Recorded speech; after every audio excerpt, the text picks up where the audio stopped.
Nggih kaliyan Genduk Mina. Alhamdulillah Mas. Pun nate? Pun namung sepindah niki. Wong yo terus cetuke kapan Mas? Iki sadurunge nembang kula ajeng tanget angsal. Oh, boleh. Niki wau kan kula kalih Mbak Bergita, kalih Bu Kesi, kalau Uli kan kaget to nek Mbak Elisa niku jomblo. Kok jenengan niku malah ngertos niku sejauh apa to jenengan komunikasi Iki tak cilik iki guru tulisanku karo Bu Kesi karo Mbak Elisa nyapo tak cilik melu-melu. Kula kan kepo lho, kula kan sayang Bu Kesi to Pak. Terus mungkin nek Kita gede iki ya gede mung awake tok. lho, kula iki gede atine ya gede lho Pak. Paling tak lempek. Mas Sajo. Mas Sajo. Kula boten patut ngomong.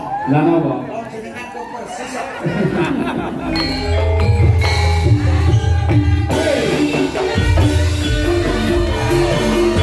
Pinanganten sekalian. Nggih Mas Arbi kalian Mbak Nindya. Masih Mbak E sarjana pendidikan seorang guru Nggih. dan masih seorang TNI. Paribasane awake dhewe iki arep saomah bendina kan yo ora iso. Nggih. Kuncine sing tresna sing luwih bakal dadi rezekine teko pupu sing yuswa. Amin. Tak golekne kanca meneh Mas Garek. Ijih, Mas. Iki ana sing ngersakake ya kuwi jaranan Mbak Wina. Ayo, Nduk. Coba men jumeneng cublak suweng Wina Nawangsih Tulungagung punya. Yo.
Alhamdulillah Mas. Pun nate? Pun namung sepindah niki. Wong yo terus cetuke kapan Mas? Padasane kula ki menggur akademil. Apa ya? Antar kota dalam provinsi. Nggih. Iku wong kula ki nek jenengan kateng isi. Nggih. Lah kula GM. Wah, ngayuk Jakarta. Dalam Universitas Gandilan Montor. Wah, iki. Mumpung panggih niku mangkenalan. Mbak Rina, Milo Ya, Jendalu. nggih jendalu. Minal aidin wal faizin. Nggih, nyai Pak Izi. Sepinten kelepataning kula nyuwun pangapunten. Nggih, kula semanten ugi Pak Garek. Alhamdulillah Mas ngeten iki. Gandes luwes nyenengme ati. Cara buah Mbak Wina niku napa? Lho paling mboten anggur to Mas. Anggur. Anggur. Kok iso anggur? Ora dadak diucek, ora dadak dikurban langsung dipangan. Lah iki Mbak Umi Hafifah karo Bang apa? Mbak Umi Hafifah iki yen cara buah ngoten nek teng desa Ranti. Ranti. Ranti. Kok ranti? Ranti niku nggih cilik, Nggih. rupane ireng, akeh tumbuk cemul wonten, lebu bleng kena kanggo tangga. Oh, kowe tunggale jamu berarti. Kena nggih jamu, kena nggih tangga tresna. Nggih. Lah Mbak Birgita iki Birgita. Saya kaya iki kala terus buah napa? Pisang ae. Ngeten iki lek cara buah iku nuwun sewu lho Mas. Manggis. manggis. Manggis. Kok manggis? Manggis niku tidak pernah bohong. Sing buri 5, jerone ya 5. Nggih. Niku Bu Kesi napa? Bu Kesi lah. Lek Bu Kesi niku sakniki napa kolor riyen? Yo sakniki yo biyayene saiki yo. Sakniki ta? Nganti elek surat ajanah nggih. Boten Bu Kesi niku nuwun sewu. Cara buahe ngoten melon tanpa biji. Mewah. Layak bilang. melon tanpa biji. Tukune ning genok etan kono. Dibuka marep kulon seret banyune cur. Dulur pekol, dulur bringin kabeh padha seneng. Yen kuwi bar Bu Kesi Mbak Tri Hastuti, Mbak Tutik. Mbak Tutik niki lek cara buah Mbak Tutik niki pun selek semongko. Lek semongko. Nggih, semongko niku dipanane lek pun ning wayah poso. Dadi lek ora poso ora dipangan ya. Nggih, ora poso ya ora tau. Ujune semongko. Selanjutnya salah kau semongko. Mbak Lia, terbang apa? Mbak Lia mriko to? Nggih. Nuwun sewu Mbak Lia nggih. Nuwun sewu apa iki? Niki kula cedhaki ngoten pan nggih Mas nggih. Nggih, watan sudah demek. Boten namung kula ambek tok. Lah didemek nonton kuwi. Ora malah seneng kula. Cedhaki ngoten niku kula demen Mbak nuwun sewu. Alah, pun kecekel Mas iki. Apa cara buah? Pace. Dijamu ya. Siap. Oh, boten sia-sia. Kuwi seniore Parasinden lho iki. Suarane apik. Warpo senior Parasinden jenengan aja nyejak lek kentut. Wah, kula katek kentut bae tak ambet pabel ya kowe pace. Kok kanca. Main komplit Mbak Lisa cara buah apa? Lek Mbak Elisa lah, wis bendira teng mriki lek niki kan nggih buah kesukaan. Oh, makanan sehari-hari. Makanan sehari-hari komplit kabeh kuwi. Apa kuwi? Iya seneng semongko enek. Vitamin. Terus apa kuwi melon enek. Terus duren enek. Terus aku salah enek. Terus apa kuwi buah-buahan kabeh enek niku. Dadene sitok sak kresek. Sampeyan cara buah ya apik. Oh, napa Mas? Cara buah sampeyan ki pelem. Pelem Pelem sing luwegi rupane kuning semua abang kae. Nek digondo codot dadi ya. Boten napa-napa Mas, mundhut druk turunan cocok jenengan dahan. Iya. Nggih. Nah, gila nah. Di mesti ya penggemarmu ono sing ngersake jalanan. Nggih, Mbak Rita niki napa meneh iki tak bumi reok Ponorogo Mas. Pokoke ya wajar iki jalanan iki tidak hilang dari pandangan seorang penduduk Ponorogo. Nah, nggih. Nggih, Pak. Niki sakderenge nembang kula ajeng tamet angsal. Oh, boleh. Niki wau kan kula kalih Mbak Bergita, kalih Bu Kesi, kalau iki kan kaget to nek Mbak Elisa niku jomblo. Kok jenengan niku malah ngertos niku sejauh apa to jenengan komunikasi karo Mbak Elisa? Iki tak cilik iki guru urusanku karo Bu Kesi karo Mbak Lisa nyapo tak cilik melu-melu. Kula kan kepo lho, kula kan sayang Bu Kesi to, Pak. Terus mungkin nek Bu Kesi disakiti kan saya ndak terima. Hah? Sing nyakiti Bu Kesi iki apa? Kula kan mau tahu sejauh apa komunikasi jenengan kalian Mbak Elisa niku ngawon kok. Ora jauh aku dekat kok ora jauh. Yuk, kowe pengen ngerti sejauh apa Pak Cahyo dengan Mbak Elisa. Engko tak sadapne WA-ne kowe. Nek kaya pihak kepolisian. Ngomong kene makan itu. Ini jangan Trisnan ya Nang ya. Nggih. Ayo kita kok kangen suwi ora nembangake kuwi. Ayo. Langsung bae rong ramban. Ya kaya ngono. Rino nawang sih, coba diaturake para enggak sugeng mirsani. Ya, barang. Jaranan dangdut kreasi.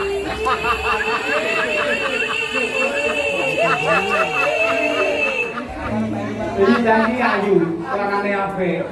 Ning tell me gitu iki. Orang rungokne omong aku kok. Tanpa nganggo bawa langsung bae. Lho ki sadapane HP kuwi mau coba foto saiki. Kok sadapane HP mbok foto saiki dadi gowo. Kok ndak kedengeran ya tadi ya? Maaf ya, Pak. Ya wis ora apa-apa enggak. Ndak apa-apa wis ndak sido nek Lojo aku metu ora kok piye ora. Diterus lagi.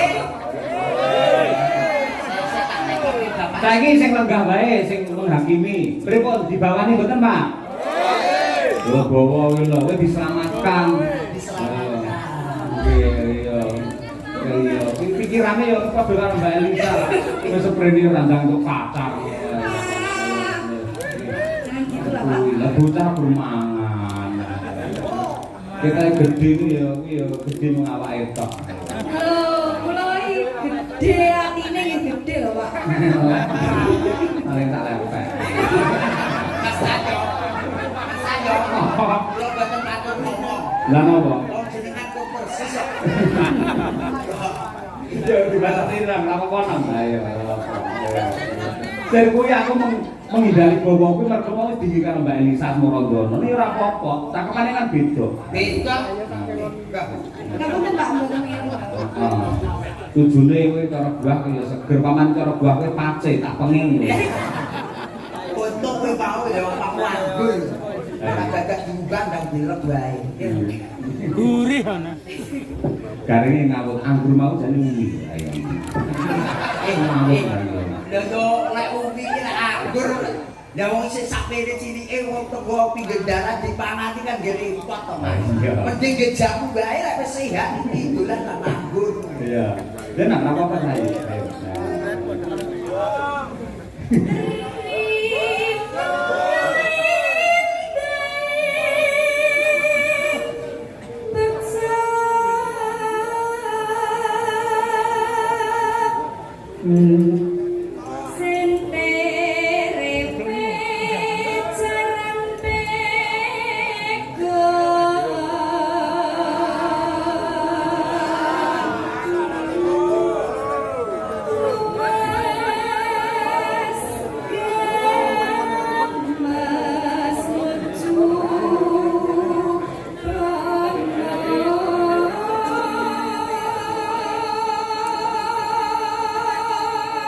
No, no, no.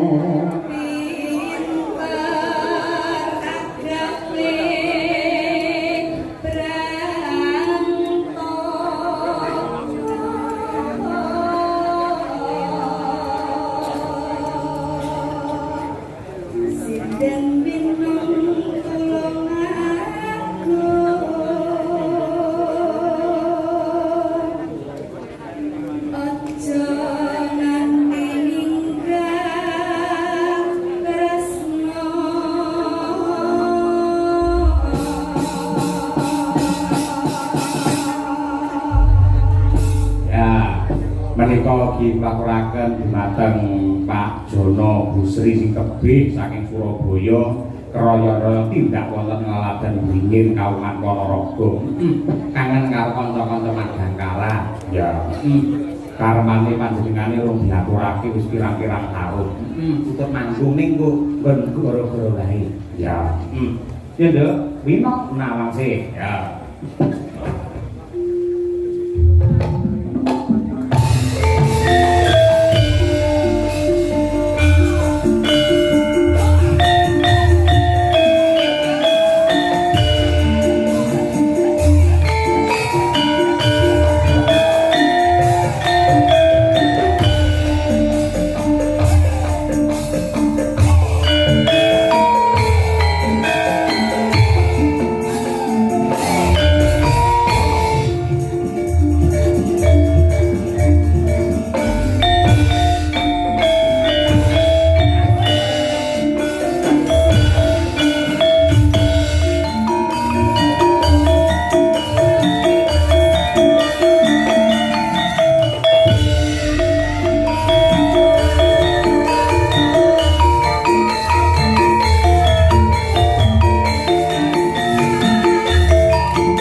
Kaya ngono cah Tulungagung polahe kaya ngono.